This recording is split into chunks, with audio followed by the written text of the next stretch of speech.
മാന്യ പ്രേക്ഷകർക്ക് എൻ്റെ പ്രണാമം. അടുത്ത കാലത്ത് പലപ്പോഴും ദേശവിദേശങ്ങളിലേക്ക് പോകേണ്ടി വരുമ്പോഴെല്ലാം ഫ്ലൈറ്റിൽ അല്ലെങ്കിൽ കേരളത്തിലേക്ക് പോകേണ്ടി വരുമ്പോൾ നമ്മളുടെ വണ്ടിയിലാണ് പോവുക. കാര്യമായിട്ട് റെയിൽവേ യാത്രയില്ല. എന്നാൽ കുടുംബത്തിൻ്റെ ആരോഗ്യവുമായി ബന്ധപ്പെട്ട് ചികിത്സയിൽ എറണാകുളത്ത് കഴിയുമ്പോൾ 5-6 പ്രാവശ്യം തിരുവനന്തപുരത്ത് നിന്ന് എറണാകുളത്തേക്ക് തൃപ്പൂണിത്തുറയിലേക്കൊക്കെ ട്രെയിനിൽ പോകേണ്ടി വന്നു. ആ ട്രെയിനിൽ യാത്ര ചെയ്യുമ്പോൾ എൻ്റെ മുമ്പിൽ ഒരു വലിയ സംശയം വരാറുണ്ട്. നമ്മളുടെ ട്രെയിൻ സൈഡിൽ പിടിച്ചിട്ട് മറ്റൊരു ട്രെയിനിനെ കടന്നു പോകാൻ അനുവദിക്കുന്നത് എന്തുകൊണ്ടാണ്? എങ്ങനെയാണ് ഈ ട്രെയിനുകളെല്ലാം അഡ്ജസ്റ്റ് ചെയ്യുന്നത്? റെയിൽവേ സ്റ്റേഷനിലെ സ്റ്റേഷൻ മാസ്റ്റർക്ക് അങ്ങേറ്റം മുതൽക്ക് ഇങ്ങേറ്റം വരെയും കൺട്രോൾ ചെയ്യാനുള്ള ദൃഷ്ടി അല്ലെങ്കിൽ ദൃശ്യം കിട്ടില്ല. പിന്നെ വീഡിയോ വെച്ച് കൺട്രോൾ ചെയ്യാനും അത്ര എളുപ്പമാണോ എന്ന് എനിക്ക് സംശയമായിരുന്നു. ഇങ്ങനെയുള്ള ട്രെയിൻ യാത്രയുമായി ബന്ധപ്പെട്ട് പലപ്പോഴും പണ്ടൊക്കെ ഡൽഹിയിലേക്ക് പോകുമ്പോൾ നമ്മളുടെ ട്രെയിൻ 120 കിലോമീറ്റർ 100 കിലോമീറ്റർ പോകുമ്പോഴത്തേക്കും അതിങ്ങനെ അട്ടിച്ച് കലക്കി പോകുമ്പോഴത്തേക്കും മനസ്സ് പോലും ചിലപ്പോൾ പതറാറുണ്ട്. എങ്ങനെയാണോ ഇത്ര സ്പീഡിൽ പോകുന്നത്, വിലങ്ങനെ വല്ല ട്രെയിനും വന്നാൽ എന്തായിരിക്കും അവസ്ഥ എന്നൊക്കെ ചിന്തിക്കാറുണ്ട്. അതിൻ്റെ എല്ലാത്തിൻ്റെയും ഉത്തരം മിനിഞ്ഞാന്ന് എനിക്ക് കിട്ടി. അതൊരു എല്ലാവരെയും അറിയിക്കേണ്ടതാണെന്ന് വരെ എനിക്ക് തോന്നി. അതൊരു പ്രഭാഷണം മുഴുവനും നടത്താനുള്ള അത്രയുണ്ട്. 1 മണിക്കൂർ 1.5 മണിക്കൂർ യൂട്യൂബിൽ പ്രഭാഷണം നടത്താറുണ്ട്. പാലക്കാട് റെയിൽവേ ഡിവിഷൻ ഓഫീസിലെ സീനിയർ ആയിട്ടുള്ള എല്ലാ ഉദ്യോഗസ്ഥന്മാർക്കും വേണ്ടി ഒരു 1.5 മണിക്കൂർ ക്ലാസ് ഉണ്ടായിരുന്നു. അവരുടെ ജീവിതത്തിലെ ടെൻഷൻ, കുടുംബത്തിലെ ടെൻഷൻ, അവരിങ്ങനെ 24 മണിക്കൂർ ഷിഫ്റ്റിൽ വരുമ്പോൾ അതിൻ്റെ അവരുടെ പ്രശ്നങ്ങൾ എല്ലാം ഉണ്ട്. സാറിൻ്റെ ഒരു ക്ലാസ് വേണമെന്ന് പറഞ്ഞപ്പോൾ വളരെ സന്തോഷത്തോടു കൂടി റെയിൽവേ ഡിവിഷൻ കേന്ദ്ര ഗവൺമെൻറ് സ്ഥാപനമായിട്ടുള്ള റെയിൽവേ ഡിവിഷനിൽ പോയി. അതിൻ്റെ ചീഫ് ഒരു 1/2 മണിക്കൂർ സമയം എല്ലാ മുറികളിലും കൊണ്ടുപോയിട്ട് ഓരോ വ്യക്തിയും, ഒരു സിംഗിൾ വ്യക്തി റെയിൽവേയുടെ ഓരോ പാർട്ട് എങ്ങനെയാണ് കൈകാര്യം ചെയ്യുന്നത്, ഇലക്ട്രിസിറ്റി ഫെയിലാവാതെ സൂക്ഷിക്കുന്നത്, ഇടയ്ക്ക് ഇലക്ട്രിക്കൽ റിപ്പയറിംഗ് വേണ്ടി വരുമ്പോൾ ട്രെയിനിൻ്റെ കമ്പാർട്ട്മെൻറ്റിൻ്റെ കാര്യം, ട്രെയിനിൻ്റെ സ്പീഡിൻ്റെ കാര്യം, ഒരു സ്റ്റേഷനിൽ എത്തുന്നതിന് മുമ്പ് മറ്റൊരു ട്രെയിൻ നിർത്തണമെങ്കിൽ നിർത്തുന്നത്, ഒരു ട്രെയിനിനെ നിർത്തിയിട്ട് മറ്റേ ട്രെയിനിനെ ഓവർടേക്ക് ചെയ്യാനും അല്ലെങ്കിൽ ക്രോസ് ചെയ്യാനും അനുവദിക്കുന്നത്, സൂപ്പർ ഫാസ്റ്റ് ട്രെയിനുകളുടെ സ്പീഡ്, അത് പോകുന്ന സ്ഥലത്ത് ശ്രദ്ധിക്കേണ്ട കാര്യങ്ങൾ, ഇങ്ങനെയുള്ളതിന് എല്ലാത്തിനും ഓരോ റൂമുണ്ട്. ആ റൂമിൽ ഇങ്ങനെ അവിടെ നിന്ന് ഇങ്ങനെ ഡയലോഗ്, അവിടെ നിന്ന് ഇങ്ങോട്ട് മെസ്സേജ് വരും, ഇവിടെ നിന്ന് അങ്ങോട്ട് വരും. ഈ മുമ്പിൽ ഷീറ്റ് വെച്ചിട്ട് അതിനെ നോക്കിയിട്ടാണ് ഇയാളിങ്ങനെ കൺട്രോൾ ചെയ്യുന്നത്. അപ്പം ഞാൻ ചോദിച്ചു, ഇങ്ങനെ ഓരോ ട്രെയിനും ഇവിടെ നിന്ന് കാണാൻ പറ്റാതെ എങ്ങനെയാണ് ഇതൊക്കെ കൺട്രോൾ ചെയ്യാം? അതിനൊരു വലിയ സിസ്റ്റം ഉണ്ട് സാറേ. ഇപ്പോൾ പിന്നെ ഇലക്ട്രോണിക് സിസ്റ്റം ഉണ്ട്. പണ്ട് ഇതൊന്നും ഉണ്ടായിരുന്നില്ല. സ്കെച്ച് വരച്ചിട്ട് സ്ക്രിബിൾ ചെയ്തിട്ട് വേണം ഒരു ട്രെയിനിനെയും കടത്തിവിടാൻ. ഇപ്പോൾ ഇലക്ട്രോണിക് സിസ്റ്റം വന്നപ്പോഴത്തേക്കും സിഗ്നലിങ്, എൻജിൻ കടന്നു കഴിഞ്ഞാൽ റെഡ് സിഗ്നൽ വരണം, ലെവൽ ക്രോസിങ് അടച്ചിട്ടുണ്ടോ, ഇതൊക്കെ നോക്കാൻ ദൂരസ്ഥലത്തല്ല 300 കിലോമീറ്റർ ദൂരത്തോളം വരുന്ന ഒരു ലൈൻ, അതിൻ്റെ സബ് ലൈനുകളായിട്ട് മറ്റൊരു സ്ഥലത്തേക്ക് പോകുന്ന 60 കിലോമീറ്റർ 80 കിലോമീറ്റർ, ഇതൊക്കെ ഒരാളുടെ കീഴിലാണ് വരിക. ലെവൽ ക്രോസിങ്ങുകളെല്ലാം റെയിൽവേ എഞ്ചിൻ്റെ ഒരാൾ വേറൊരാളുടെ, ഇലക്ട്രിക്കൽ സിസ്റ്റം വേറൊരാളുടെ, കമ്പാർട്ട്മെൻറ്റിൻ്റെ മെയിൻ്റനൻസ്, ചില കമ്പാർട്ട്മെൻറ്റിൽ വീല് കറങ്ങാതെ വരികയാണെങ്കിൽ ഇവിടെ നിന്ന് അറിയിച്ച് അടുത്ത സ്റ്റേഷനിൽ എത്തുമ്പോഴത്തേക്കും അതിൻ്റെ അറേഞ്ച്മെൻറ്റ് ചെയ്യാനുള്ളത്. ഒരേ കമ്പാർട്ട്മെൻറ്റിൽ അല്ലെങ്കിൽ ഒരു ട്രെയിനിൽ ഫ്രണ്ടിലുള്ള 4 വീലുകൾ കറങ്ങുന്നതും ഏറ്റവും പുറകിലുള്ള 4 വീലുകൾ കറങ്ങുന്നതും തമ്മിലും സിഗ്നലും തമ്മിലുള്ള കണക്ഷനും ഇതെല്ലാം കൂടി കേട്ട് കഴിഞ്ഞപ്പോഴത്തേക്കും ഞാൻ ചോദിച്ചു, 8 മണിക്കൂർ ഷിഫ്റ്റിലിരിക്കുന്ന നിങ്ങൾ അടുത്ത ആൾ വരുന്നത് വരെ ചിലപ്പോൾ ഇരിക്കേണ്ടി വരും. അങ്ങനെ ഇരിക്കുന്ന നിങ്ങൾക്ക് ഊണ് കഴിക്കാൻ നേരം കിട്ടാറുണ്ടോ? 2-3 പേര് പറഞ്ഞത് ഇത് നോക്കിക്കൊണ്ടിരിക്കുമ്പോൾ 1-2 വായ ചോറ് കഴിച്ചു എന്ന് വരും. ചിലപ്പോൾ കൊണ്ടുവന്ന ചോറും കറിയും അതേപോലെ വീട്ടിലേക്ക് കൊണ്ടുപോയി എന്ന് വരും. ടെൻഷൻ ഉണ്ടോ എന്ന് ചോദിച്ചു. ടെൻഷനും ഉണ്ട് സാറ്, പക്ഷേ കുറേയൊക്കെ ജീവിതത്തിൻ്റെ ഭാഗമാണ്. എന്നാലും ചിലപ്പോൾ അശ്രദ്ധ പറ്റാറുണ്ട്.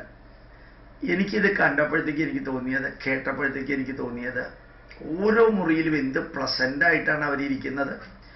അവരുടെ മുഖത്ത് ടെൻഷനൊന്നുമില്ല. പക്ഷെ ആ വർക്ക് കേൾക്കുമ്പോൾ എൻ്റെ ഹാർട്ട് ബീറ്റ് 95 വരെ പോയി. എൻ്റെ കൂട്ടത്തിൽ എല്ലാവരും ഉണ്ടായിരുന്നു. അവർക്കൊക്കെ ഇത് കേട്ടപ്പോൾ വിശ്വസിക്കാൻ പറ്റില്ല. ഇതാണോ ട്രെയിൻ? എനിക്ക് തോന്നുന്നു ഭാരതത്തിൽ 46,000-ഓളം ട്രെയിനുകൾ ഉണ്ടെന്ന് തോന്നുന്നു. ഈ ട്രെയിനുകളിലെ ഓരോ ഡിവിഷനിലെയും ഒരു പാർട്ടോ ഒരു ഡിവിഷനോ മുഴുവനും വളരെ ദൂരെയുള്ള ഒരു കെട്ടിടത്തിനകത്ത് ഓരോ മുറിയിലും ഇതേപോലെയാണ് കൈകാര്യം ചെയ്യുന്നത്. അതിനെന്താ നമ്മൾ പറയുക? എനിക്ക് വാക്കുകൾ കിട്ടിയില്ല. എന്നിട്ട് ഞാൻ അവിടെ കൂടിയിരുന്നവർക്ക് എല്ലാവർക്കും ഒരു 1.5 മണിക്കൂർ ക്ലാസ് എടുത്തപ്പോൾ ഞാൻ പറഞ്ഞു, യഥാർത്ഥത്തിൽ ഞാനാണ് അപ്പുറത്തിരിക്കേണ്ടത്, നിങ്ങളാണ് ഇപ്പുറത്തിരുന്ന് ക്ലാസ് എടുക്കേണ്ടത്. അചിന്തിതമായ ചിന്താതീതമായിട്ടുള്ള ഒരു മഹാകർമ്മം നിർവഹിക്കുമ്പോൾ ഒരുപക്ഷെ ഇന്ത്യൻ പ്രധാനമന്ത്രിയുടെയും മുഖ്യമന്ത്രിയുടെയും ചീഫ് സെക്രട്ടറിയുടെയൊക്കെ ജോലി പേപ്പർ വർക്കുകളല്ലേ. ഇതങ്ങനെയല്ലല്ലോ. ഒരു 8 മണിക്കൂർ സമയം ഏതെങ്കിലും ഒരു ട്രെയിൻ ക്രോസ് ചെയ്യുന്നതിൽ എവിടെയെങ്കിലും ഒരു തെറ്റ് വന്നാൽ, ഇലക്ട്രിസിറ്റി പോവുക ചെയ്താൽ എന്താ ചെയ്യുക? ഡീസലിൽ വരുന്ന ട്രെയിനുണ്ട്, ഇലക്ട്രിസിറ്റിയിൽ ഓടുന്ന ട്രെയിനുണ്ട്. ഇലക്ട്രിക്കൽ കണക്ഷൻ, ഇലക്ട്രിസിറ്റി നിന്ന് പോയി കഴിഞ്ഞാൽ ഡീസലിൽ വരുന്ന ട്രെയിൻ വന്നുകൊണ്ടും ഇരിക്കും. ഇലക്ട്രിക്കൽ കണക്ഷൻ പോയപ്പോൾ ട്രെയിൻ നിൽക്കുകയും ചെയ്യും. ഇപ്പോൾ പുറകിൽ നിന്ന് വന്ന് ഇടിക്കില്ല എന്ന് ചോദിക്കുമ്പോൾ അതിനൊക്കെ സംവിധാനമുണ്ട്, എല്ലാം ശ്രദ്ധിക്കാറുണ്ട്. അങ്ങനെയാണ് അവർ പറയുന്നത്. ശരിക്കും ഞാൻ അവരോട് പറഞ്ഞു, ഇതുമാതിരിയുള്ള കാര്യങ്ങൾ, നിങ്ങളുടെ അനുഭവങ്ങളെല്ലാം കൂടി ചേർത്തൊരു പുസ്തകം എഴുതണം. വളരെ ഗംഭീരമായിരിക്കും. നമുക്കൊന്ന് സാധാരണക്കാർക്കും ട്രെയിനിൽ യാത്ര ചെയ്യുന്നവർക്കും ദൂരെ മാറി നിന്ന് ഇതൊക്കെ നോക്കുന്നവർക്കൊന്നും ചിന്തിക്കാനേ പറ്റില്ല. അത് ഇത്രയും സോഫിസ്റ്റിക്കേറ്റഡ് ആയിട്ടുള്ള സിസ്റ്റം എങ്ങനെയാ വർക്ക് ചെയ്യുന്നതെന്ന്. ഞാൻ MBA പഠിച്ചപ്പോഴത്തേക്കും ഫെഡക്സ് എന്ന് പറയുന്ന കമ്പനിയുടെ 260ഓളം വിമാനങ്ങൾ ഡെൻവർ എയർപോർട്ടിൽ വന്നിറങ്ങി അതിൻ്റെ പാഴ്സലുകളും അതുപോലെ തന്നെ ലെറ്ററുകളും എല്ലാം ക്യാരി ചെയ്യുന്ന 260ഓളം വിമാനങ്ങൾ അവർക്കുണ്ട്, ഫെഡക്സ് കമ്പനിക്ക്. പിന്നെ കപ്പലുകൾ വേറെയുണ്ട്, ബാക്കി പലതും വേറെയുണ്ട്. ഈ ഫെഡക്സ് കമ്പനിയുടെ കൊറിയർ സാധനങ്ങളും ഇതെല്ലാം കൊണ്ടുപോകുന്ന വിമാനങ്ങൾ രാവിലെ 2 മണിക്ക് ഡെൻവറിൽ ഇറങ്ങി 3നും 4നും ഇടയ്ക്ക് 260 വിമാനങ്ങളും അടുത്ത സെറ്റ് കൊറിയറും കൊണ്ട് അവിടുന്ന് പോയി കഴിഞ്ഞിട്ടുണ്ടാവും. അത് കഴിഞ്ഞിട്ട് അവർ ഇവാലുവേഷൻ ഉണ്ട്, പങ്ക്ച്വാലിറ്റിയും എല്ലാം ഇവാലുവേഷൻ ഉണ്ടെന്ന് പറഞ്ഞാൽ MBAക്ക് പഠിച്ചിട്ടുണ്ട് കഴിഞ്ഞിട്ട് മുമ്പിലത്തെ വർഷം. അതെനിക്കൊരു ഹരമായിട്ട് തോന്നിയിരുന്നു. ഇങ്ങനെയും പറ്റുമോ? മനുഷ്യ ശരീരത്തിന് ഇതൊക്കെ ചെയ്യാൻ പറ്റുമോ? ഇപ്പൊ അതിനേക്കാൾ കോംപ്ലിക്കേറ്റഡ് ആണ്. അതൊന്നുമില്ലെങ്കിലും ഒരു എയർപോർട്ടിനകത്തുള്ള സിസ്റ്റമാണ്. എന്നാലും അത് സിമ്പിളാണെന്നുള്ള അർത്ഥത്തിൽ പറഞ്ഞല്ല, കോംപ്ലിക്കേറ്റഡ് തന്നെയാണ്. ഇത് 10, 300, 400 കിലോമീറ്റർ അകലത്തിലുള്ള ഷൊർണൂര് കണ്ണൂര് ലൈന്, ഷൊർണൂര് വേറെ Akathumuri line, Shoranur Guruvayur line, Shoranur Coimbatore line, ഇതെല്ലാം പലതും ഒരാളുടെ കീഴിലാണ് വരണത്.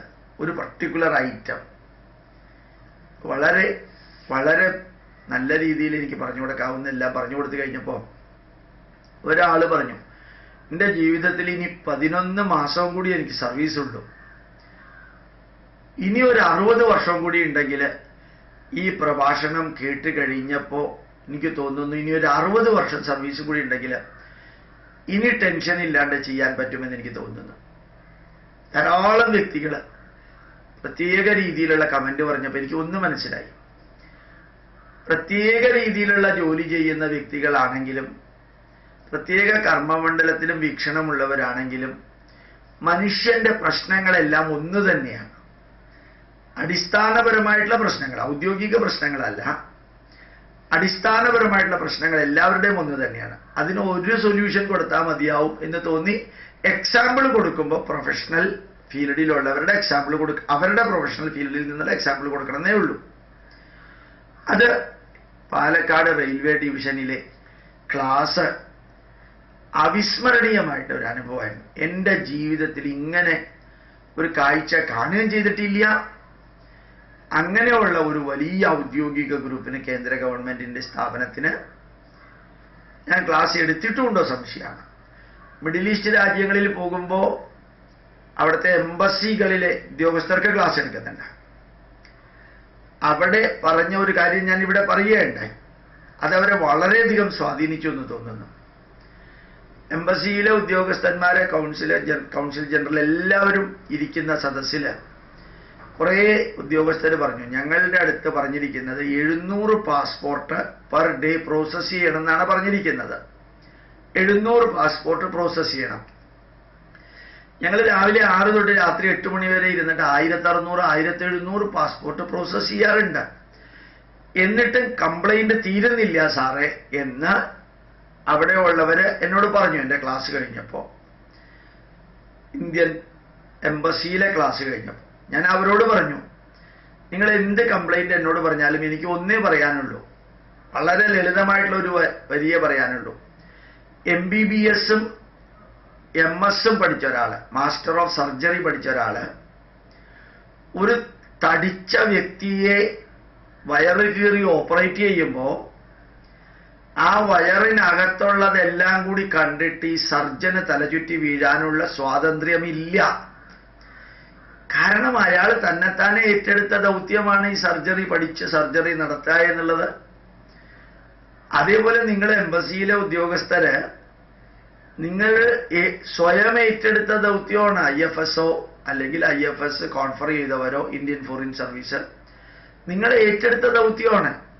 ഒരു സർജന് അദ്ദേഹത്തിന്റെ ദൗത്യം ഒരു തല വേദനയാണ്, ഒരു ഭാരമാണെന്ന് തോന്നുകയാണെങ്കിൽ അത് വേണ്ടെന്ന് വെച്ച് തിരിച്ചു പോകണം, അത്രേ പറ്റുള്ളൂ.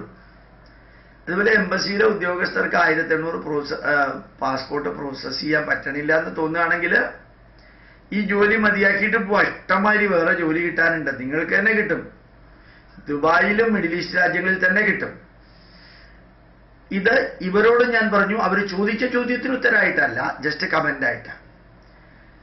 അപ്പൊ അവർ പറഞ്ഞു, ഇതായിരുന്നു ഞങ്ങൾക്ക് വേണ്ടിയിരുന്ന ഉത്തരം, ഞങ്ങൾക്ക് വേണ്ടിയിരുന്ന ക്ലാസ് ഇങ്ങനെയാണ്. അതായത് നമ്മൾ ഏറ്റെടുത്തത് പിന്നെ അതിനെ വിമർശിച്ചിട്ടും പുച്ഛിച്ചിട്ടും അതിനെക്കുറിച്ച് കുറ്റം പറഞ്ഞിട്ടും കാര്യം എന്താണ്? വേണ്ടാന്നുണ്ടെങ്കിൽ റിസൈൻ ചെയ്ത് പോകണം, VRS എടുത്ത് പോകണം എന്നുള്ളത് അവർ തന്നെ ഇങ്ങോട്ട് പ്രഭാഷണമൊക്കെ കഴിഞ്ഞപ്പോൾ സൂചിപ്പിക്കേണ്ടായി. ഞാൻ എല്ലാവരോടും പറയുന്നത് ഒന്ന് തന്നെയാണ്, മനുഷ്യന്റെ പ്രശ്നങ്ങൾ അടിസ്ഥാനപരമായിട്ട് ഒന്ന് തന്നെയാണ്. ഔദ്യോഗികമായിട്ടും കുടുംബപരമായിട്ടും കുറെ വ്യത്യാസമൊക്കെ ഉണ്ടാവും.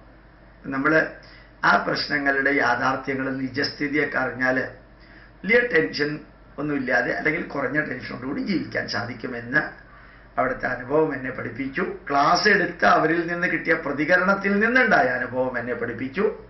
അത് നിങ്ങളുമായിട്ട് പങ്കുവെക്കുന്നു. പ്രണാമം, നമസ്കാരം.